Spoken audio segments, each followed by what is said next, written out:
Janayugom politic റൂമിലേക്ക് സ്വാഗതം.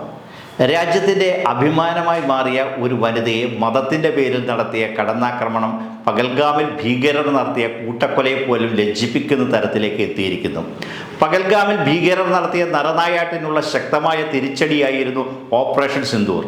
ലോകരാഷ്ട്രങ്ങളിൽ പിടികൂടിയ തീവ്രവാദ പ്രവർത്തനങ്ങൾക്കുള്ള ഒരു താക്കീത് കൂടിയായിട്ട് വേണം ഓപ്പറേഷൻ സിന്ദൂറിനെ കാണേണ്ടത്. എന്നാൽ ഇവിടെ ഭരണഘടനാ പദവിയുള്ള സംസ്ഥാനത്തെ തിരഞ്ഞെടുക്കപ്പെട്ട ഒരു മന്ത്രിയാണ് സോഫിയ ഖുറേഷി എന്ന രാജ്യത്തിൻ്റെ വീരപുത്രിയെ ഭീകരരുടെ സഹോദരി എന്ന് വിശേഷിപ്പിച്ചത്. പാകിസ്ഥാൻ ഭീകരതയ്ക്ക് വളക്കൂറുള്ള മണ്ണാണ്. അവരുടെ 9 ഭീകര താവളങ്ങളാണ് വ്യോമാതിർത്തി ലംഘിക്കാതെ ഇന്ത്യൻ സൈന്യം തകർത്തത്. അത് നാം കേട്ടത് colonel Sofiya Qureshi, wing commander Vyomika Singh എന്നിവരുടെ വാക്കുകളിലൂടെയായിരുന്നു. ഒപ്പം വിദേശകാര്യ സെക്രട്ടറി വിക്രം മിശ്രയുടെയും. രാജ്യം ഒരു യുദ്ധം ആഗ്രഹിക്കുന്നില്ലെന്നും ഇവിടം കൊണ്ട് അവസാനിപ്പിക്കണമെന്നും അന്നേ സൈന്യം വ്യക്തമാക്കി. എന്നാൽ യാതൊരു കാരണവുമില്ലാതെ ജനവാസ കേന്ദ്രങ്ങൾക്കും ആരാധനാലയങ്ങൾക്കും നേരെ പാകിസ്ഥാൻ ഡ്രോൺ ആക്രമണം തുടങ്ങിയതോടെ സംഘർഷം നീണ്ടു. പ്രതിരോധത്തിൽ ഉറച്ചു നിന്ന ഇന്ത്യൻ സൈന്യം സംയമനത്തോടെ നിയന്ത്രിത പ്രത്യാക്രമണമാണ് നടത്തിയത്. പാകിസ്ഥാൻ മിസൈലുകളും ഉപയോഗിച്ചു തുടങ്ങിയതോടെ ഇന്ത്യ അവരുടെ സൈനിക താവളങ്ങളും വ്യോമകേന്ദ്രങ്ങളും ആക്രമിച്ചു.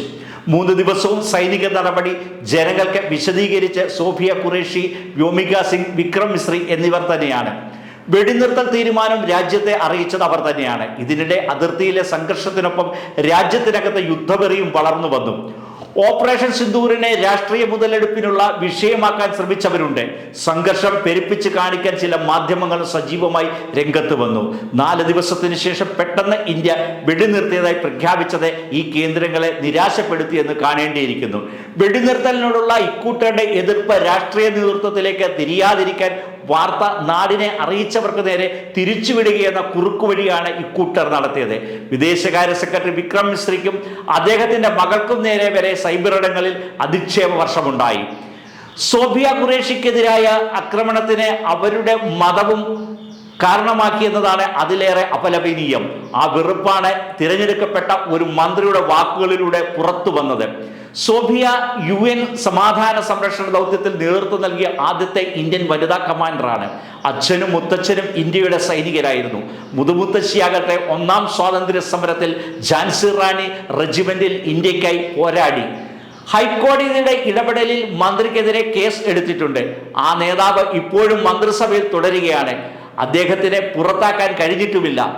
ഭരണഘടനാ പദവികൾ വഹിക്കുന്നവർ സംസാരത്തിൽ സംയമനം പാലിക്കണമെന്ന് ബഹുമാനപ്പെട്ട ജസ്റ്റിസിന് തന്നെ പറയേണ്ടി വന്നു. മന്ത്രിയുടെ പരാമർശങ്ങൾ അംഗീകരിക്കാനാകാത്തതും വിവേകരഹിതമാണെന്നും അദ്ദേഹത്തിന് പറയേണ്ടി വന്നു. കേരള ചരിത്രത്തിൽ തങ്കലിപികളാൽ ആലേഖനം ചെയ്യേണ്ട ഒരു ദിവസമാണ് 2021 മെയ് 20. സംസ്ഥാനത്ത് ഇടതുപക്ഷ ജനാധിപത്യ മുന്നണി വമ്പിച്ച ജനകീയ പിന്തുണയോടെ വീണ്ടും അധികാരത്തിലെത്തിയ ദിവസമാണ്. തുടർച്ചയായ 10-ാം വർഷത്തിലേക്കാണ് LDF സർക്കാർ പ്രവേശിക്കുമ്പോൾ സർവതല സ്പർശിയായ വികസനവും ക്ഷേമവും പുരോഗതിയുമാണ് കേരളം അനുഭവിച്ചറിയുന്നത്.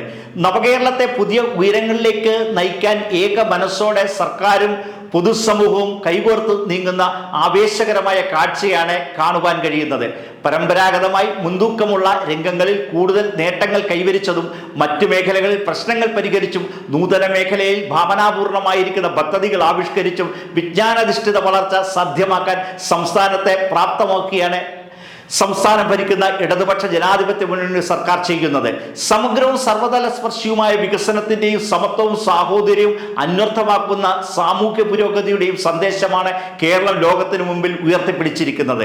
നവകേരളം എന്നത് ഭാവിയെക്കുറിച്ചുള്ള സുവ്യക്തമായിരിക്കുന്ന ഒരു കാഴ്ചപ്പാടാണ്. സാമ്പത്തിക വികസനവും സാമൂഹ്യ പുരോഗതിയും ഒരുപോലെ മുന്നോട്ട് കൊണ്ടുപോകുന്ന സമത്വവും നീതിയും മാനവികതയും പുലരുന്ന ഇടമാണ് നവകേരളം. അതിലേക്ക് നയിക്കുന്ന നയമാണ് LDF സർക്കാർ നടപ്പാക്കുന്നത്. തിരഞ്ഞെടുപ്പ് വേളയിൽ അവതരിപ്പിച്ച പ്രകടന പത്രികയിലെ വാഗ്ദാനങ്ങൾ നടപ്പാക്കുന്നതിലെ പുരോഗതി എല്ലാ വാർഷിക മേഖലകളിലും പൊതുസമൂഹത്തിന് മുന്നിൽ സമർപ്പിക്കുന്നു എന്നതാണ് ഈ സർക്കാരിൻ്റെ സവിശേഷത. കോവിഡ് മഹാമാരിയുടെ തുടർച്ചയായി നേരിട്ട വലിയ തകർച്ചകളെ അതിജീവിച്ചുകൊണ്ടാണ് 2021 ശേഷം സംസ്ഥാനം മുന്നോട്ട് നീങ്ങുന്നത്. സാമ്പത്തിക രംഗത്ത് കേന്ദ്രം ഏർപ്പെടുത്തിയ നിയന്ത്രണങ്ങൾ സംസ്ഥാനത്തെ ബുദ്ധിമുട്ടിലാക്കി. അർഹമായ പലതും തടഞ്ഞു വെച്ച് ഞെരുക്കുകയാണ് കേന്ദ്രം ചെയ്യുന്നത്. സമാനതകളില്ലാത്ത പ്രകൃതി ദുരന്തങ്ങളെ അതിജീവിച്ച ഇച്ഛാശക്തിയുള്ള ഒരു സമൂഹമാണ് മലയാളികൾ. അതുകൊണ്ട് തന്നെ ഈ പ്രതിസന്ധികളെയും മറികടന്നുകൊണ്ടിരിക്കുകയാണ്. 2016 മുതൽ ഇന്ന് വരെ കേരളത്തിൽ ലക്ഷക്കണക്കിന് ഉദ്യോഗാർത്ഥികൾക്ക് PSC വഴി നിയമനം നൽകിക്കഴിഞ്ഞു. ഭവനരഹിതരല്ലാത്ത കേരളം എന്ന ലക്ഷ്യം സാക്ഷാത്കരിക്കുന്നതിനുള്ള നടപടികൾ സ്വീകരിച്ചു വരുന്നു. ലൈഫ് മിഷൻ പദ്ധതിയിലൂടെ മാർച്ച് വരെ 5 ലക്ഷത്തിൽ പരം വീടുകൾ പൂർത്തീകരിച്ച് നൽകിക്കഴിഞ്ഞു. 2016 മുതൽ ഇതുവരെ ലക്ഷക്കണക്കിന് പട്ടയങ്ങൾ വിതരണം ചെയ്തിട്ടുണ്ട്. കേരളത്തെ പൂർണ്ണമായും അതിദാരിദ്ര്യ മുക്തമാക്കാനുള്ള നടപടികളുമായിട്ടാണ് മുന്നോട്ട് പോകുന്നത്. നവംബർ 1 അതിദാരിദ്ര്യമുക്ത കേരളം യാഥാർത്ഥ്യമാക്കും. കുടിശ്ശിക വന്ന സാമൂഹ്യ പെൻഷൻ 600 രൂപയിൽ നിന്ന് 1600 രൂപയാക്കി 60 ലക്ഷം പേർക്ക് എല്ലാ മാസവും കൃത്യമായി നൽകി വരുന്നു. പൊതുജനാരോഗ്യ സംവിധാനം ആധുനിക സംവിധാനങ്ങളോടെ രോഗീ സൗഹൃദമാക്കിയിരിക്കുകയാണ്. കോവിഡിനെതിരെ ശക്തവും ശാസ്ത്രീയവുമായിരിക്കുന്ന പ്രതിരോധം തീർക്കുകയും ചികിത്സ ഉറപ്പാക്കുകയും ചെയ്തതിലൂടെ മരണനിരക്ക് കുറയ്ക്കുവാൻ സാധിച്ചിട്ടുണ്ട്. കോവിഡ് മരണങ്ങൾ ഏറ്റവും കൃത്യമായി ഇന്ത്യയിൽ രേഖപ്പെടുത്തിയത് കേരളമായിരുന്നു. വയനാട് ചുരൽമലയിൽ ഉണ്ടായിരിക്കുന്ന ഉരുൾപൊട്ടൽ നാടിനെയാകെ ദുഃഖത്തിലാഴ്ത്തിയ സംഭവമാണ്. വീട് നഷ്ടപ്പെട്ടവർക്ക് ഒന്നിച്ച് താമസിക്കാൻ സൗകര്യം ഒരുക്കണമെന്ന ദുരന്ത ബാധിതരുടെ ആവശ്യം അംഗീകരിച്ചാണ് ടൗൺഷിപ്പ് പദ്ധതി പ്രഖ്യാപിച്ചത്. പദ്ധതികൾ 351 കോടി രൂപയുടെ ഭരണാനുമതി നൽകിക്കഴിഞ്ഞു. നിർമ്മാണ പ്രവർത്തികൾ ദ്രുതഗതിയിൽ പുരോഗമിക്കുകയാണ്. പരിസ്ഥിതി സംരക്ഷണവും ഉറപ്പാക്കുന്ന കേരള വികസന മാതൃകയുടെ പുതിയ പതിപ്പാണ് സംസ്ഥാന സർക്കാർ ലക്ഷ്യമിടുന്നത്. മലിനീകരണത്തിന്റെയും കാലാവസ്ഥാ വ്യതിയാനത്തിന്റെയും ദോഷഫലങ്ങൾ മാനവരാശി നേരിടുന്ന സാഹചര്യത്തിൽ ശാസ്ത്രീയമായിരിക്കുന്ന മാലിന്യ സംസ്കരണം, നെറ്റ് സീറോ കാർബൺ കേരളം എന്നീ ലക്ഷ്യങ്ങളിലൂടെ സംസ്ഥാനം മുന്നോട്ട് പോവുകയാണ്. ഭവനരഹിതരില്ലാത്ത കേരളം സാധ്യമാക്കാനുള്ള ലൈഫ് പദ്ധതി ഉൾക്കൊള്ളുന്നതിൻ്റെയും മാനവികതയുടെയും വിളംബരം കൂടിയാണ്. സാമ്പത്തിക പ്രതിസന്ധി അതിജീവിച്ച് KSRTCയെ കരകയറ്റുവാനും ജീവനക്കാരോടുള്ള പ്രതിബദ്ധത നിറവേറ്റുവാനും ഇടതുപക്ഷ സർക്കാരിന് കഴിഞ്ഞു. എല്ലാ പ്രതിസന്ധികളിലെയും തരണം ചെയ്ത് ജനസേവന പ്രവർത്തനങ്ങളുമായി 5ാം വർഷത്തിലേക്ക് കടന്നിരിക്കുകയാണ് LDF സർക്കാർ. ജനയുഗം മൾട്ടിപ്രോമിന്റെ മറ്റൊരധ്യായത്തിൽ വീണ്ടും കാണും വരെ നമസ്കാരം.